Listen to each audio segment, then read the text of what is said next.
안녕하십니까. 신인균의 국방TV 시큐리티 뉴스입니다. 자, 오늘도 아주 중요한 안보 이슈 소개해 드리도록 하겠습니다. 제가 쇼이구 러시아 국방장관이 경질될 것 같다라고 4월 말부터 예측을 했는데 정말로 경질되어 버렸습니다. 그래서 그 쇼이구 장관의 측근인 차관들이 지금 3명이나 구속되어 있죠.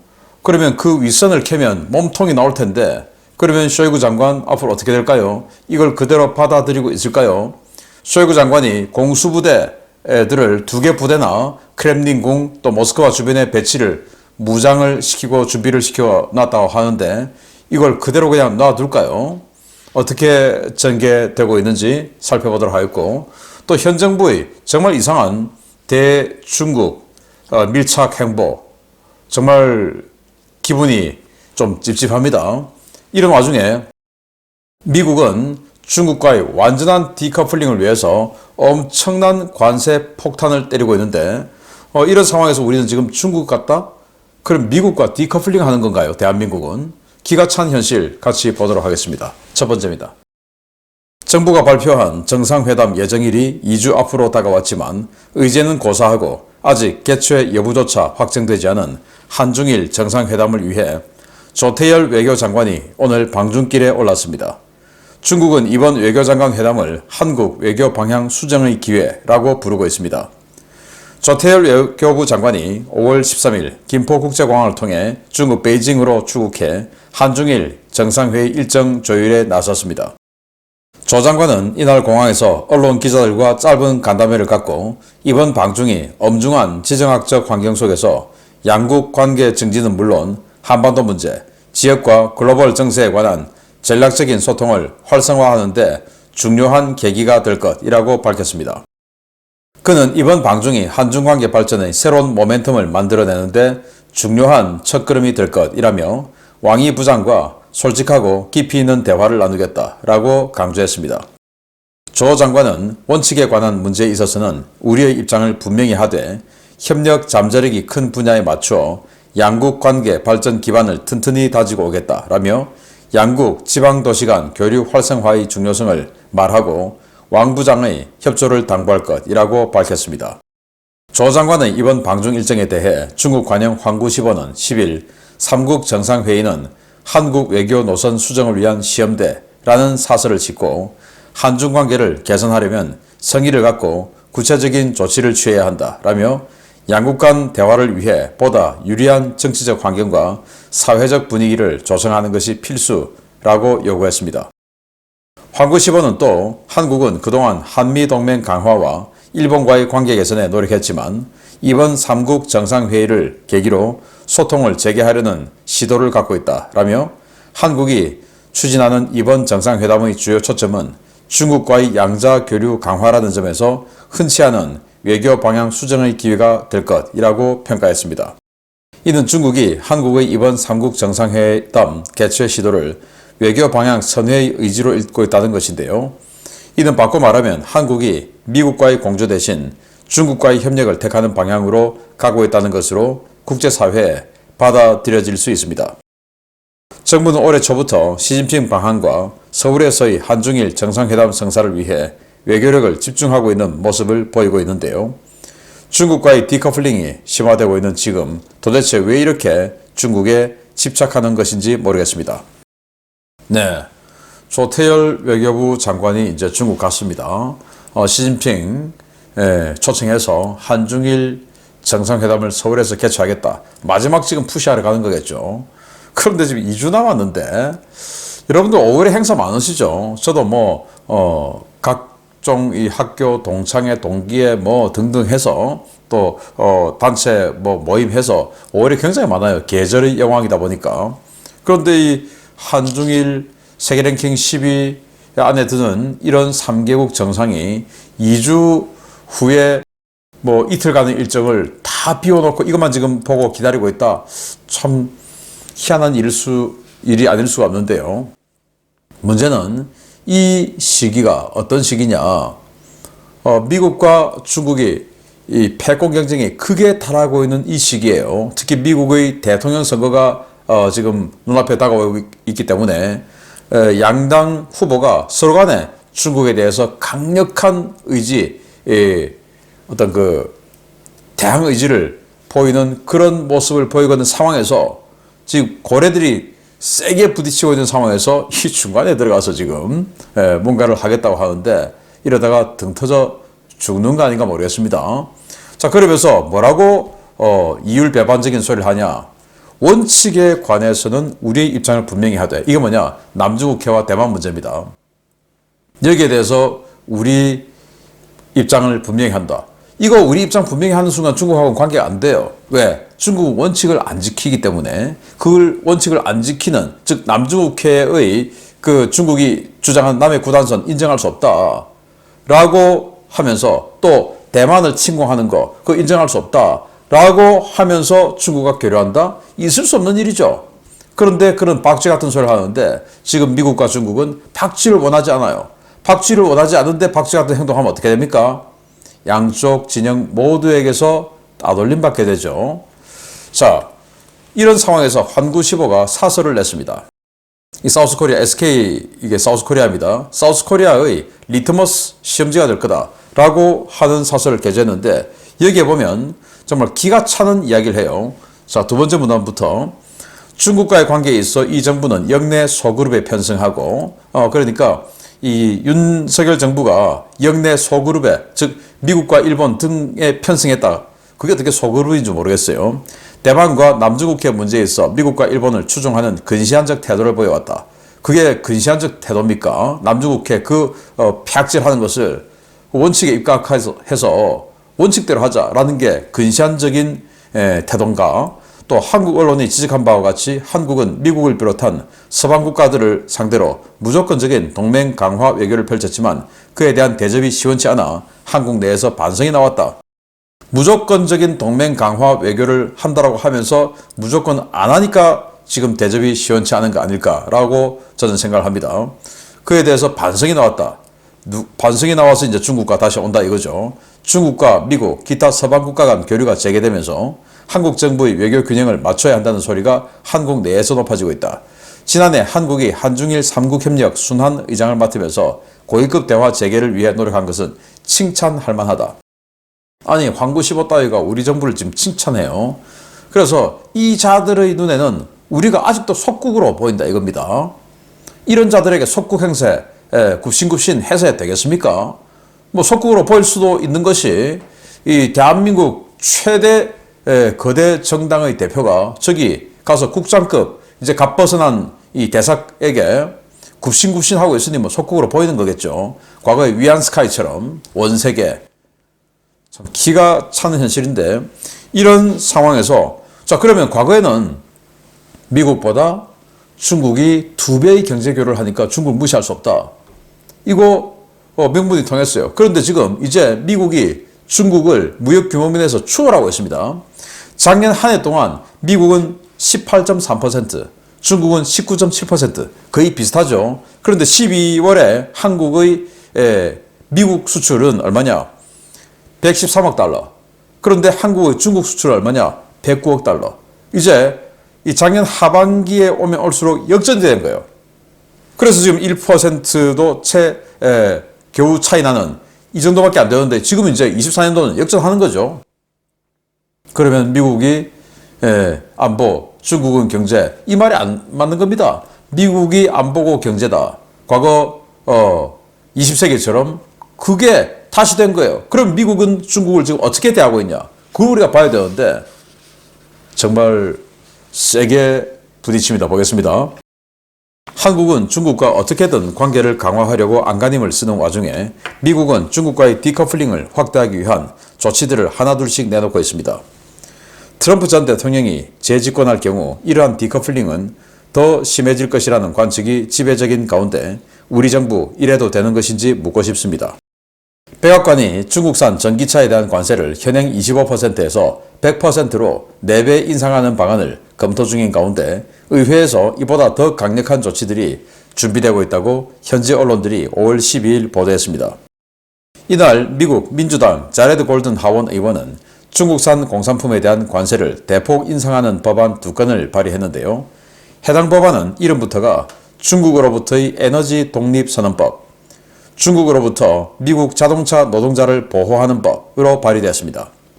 해당 법안은 중국산 배터리와 태양광, 풍력 발전 관련 장비와 부품에 25%의 추가 관세를 적용하고 이 관세를 매 5년마다 5%씩 인상해 50%까지 올리는 것을 골자로 하고 있는데요. 적용 대상은 중국 현지에서 생산되는 것은 물론 중국 회사가 해외에서 생산하는 제품, 중국 기업이나 개인, 정부가 경영권을 행사하는 외국 법인 제품으로 규정하고 있습니다. 자동차 관세도 대폭 오릅니다. 백악관이 검토 중인 관세 인상안은 전기차에만 해당되었지만 이번에 발의된 법안은 모든 종류의 차량에 대해 현행 세율의 5배인 125%의 관세를 부과하는 내용을 골자로 하고 있습니다. 해당 법안 역시 중국에서 생산되는 제품은 물론 중국 법인이 해외에서 생산하는 제품, 중국 기업과 개인, 정부가 지분을 소유하고 경영권을 행사하는 외국 법인에 생산하는 제품에 모두 적용됩니다. 미 의회는 생물보안법안으로 명명된 새 법안도 준비 중입니다. 이 법안은 중국 바이오 기업과의 거래를 제한하는 법으로 법안에 지정된 중국 업체들과의 계약을 강제로 종료시키는 법안입니다. 해당 법안은 업계에 미칠 충격파를 감안해 오는 2032년까지 계약 만료 시한을 두고 있는데요. 업계는 신약 개발에 소요되는 시간이 10년 안팎인 점을 감안하면 그리 충분한 시간이 아니라고 보고 있습니다. 미국은 주요 우방국들과 거의 모든 분야에서 중국과의 디커플링을 서두르며 새로운 공급망 구축을 위해 막대한 투자와 법령 정비를 서두르고 있는데요. 이런 와중에 중국과의 관계 개선과 교역 확대를 추구하는 대한민국 정부, 제발 정신 차리기 바랍니다. 네, 여기 중국 전기차 가득 있는데, 자, 이걸 미국에 어마어마하게 싸게 팔아요.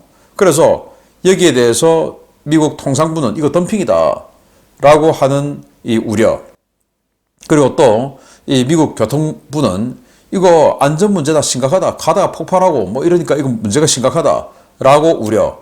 미국 이제 안보당국에서는 이게 커넥티드카 해서 여기에서 블랙박스에 촬영되는 거 등등 해서 모든 정보가 중국으로 다 간다.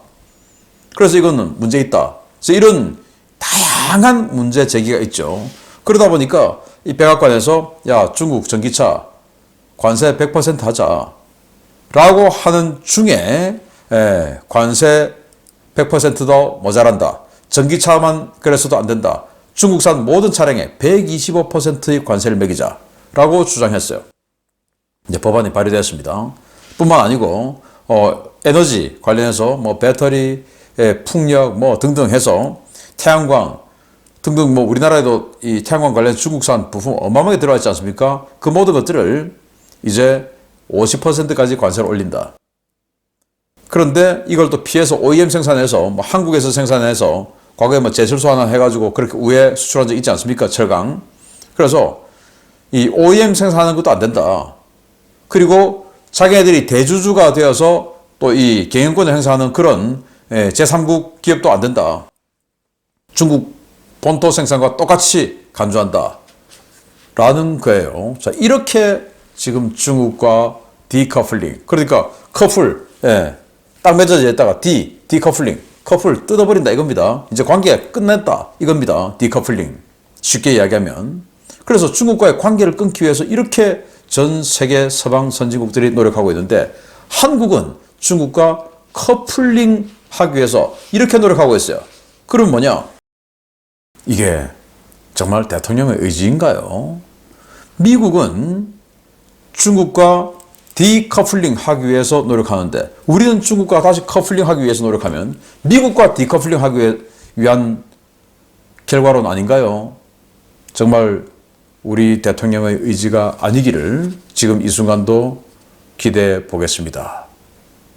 정말 정신 바짝 차려야 되는 시기가 온 것 같습니다. 다음입니다.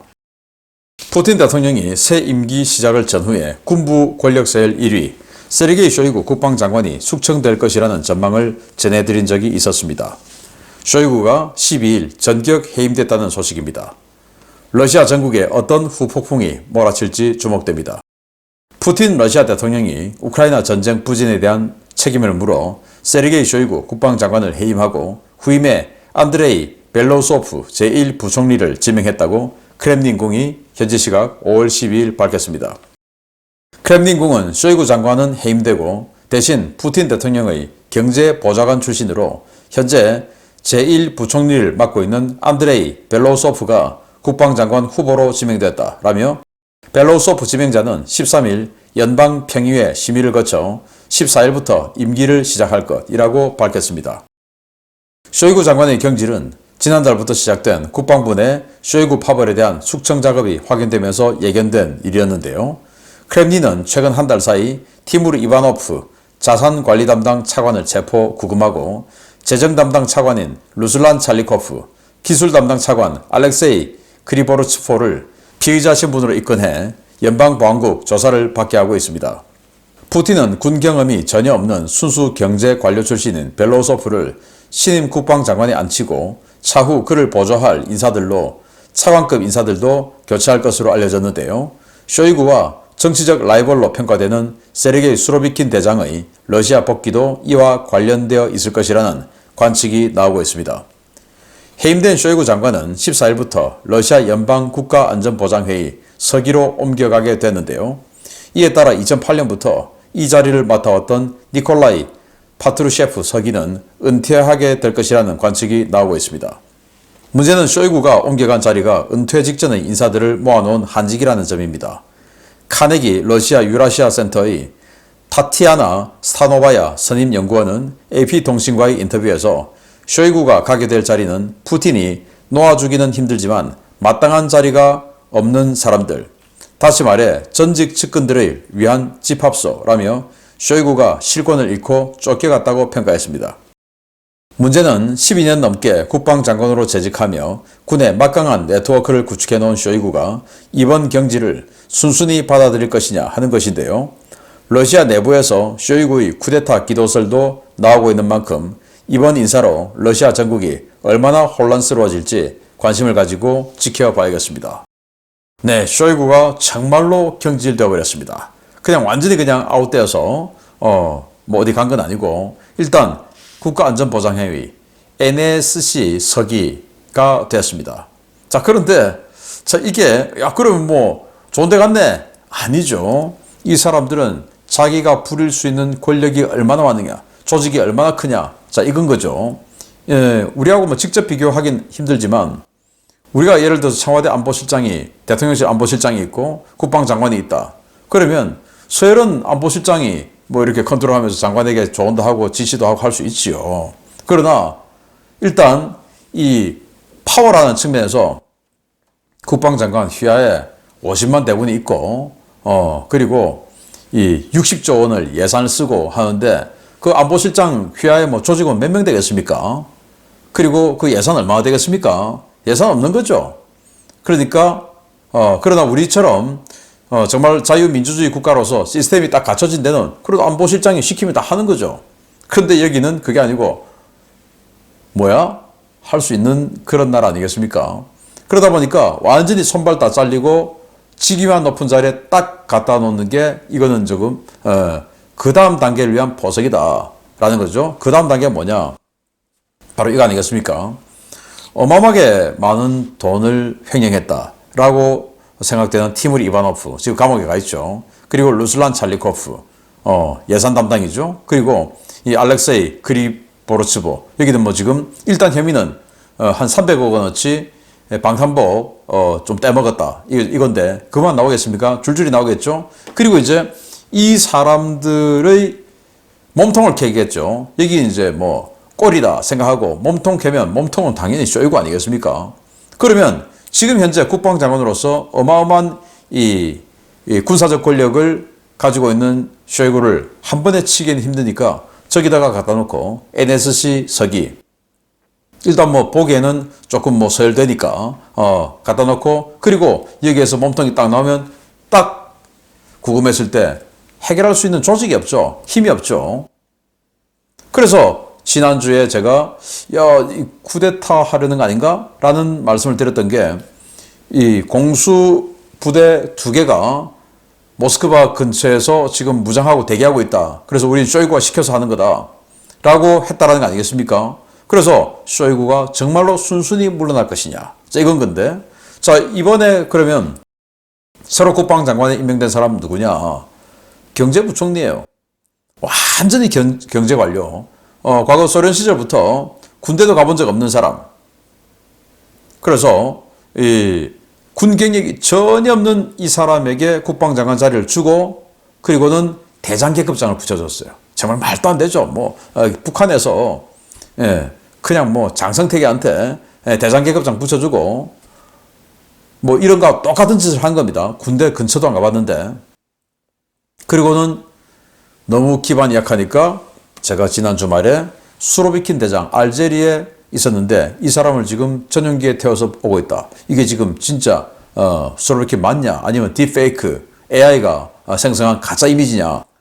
라고 의구심을 드러내는데 진짜인 것 같아요. 그래서 이 수로비킨을 데리고 와서 총참모장에 수로비킨을 앉히고 그리고는 경제관료 출신이 국방장관을 하고 이렇게 해서 군을 다독여 나가려는 보석은 아니냐라고 생각이 되고 게라시모프 총참모장 아직도 그 자리에 그대로 있다라고 크렘린이 발표했어요. 그런데 게라시모프 총참모장 못 본 지 몇 달 됐죠. 이번 전승절 열병식 때도 안 나왔어요. 총참모장이 전승절 열병식 때도 안 나왔다. 이거 굉장히 문제 있는 거죠.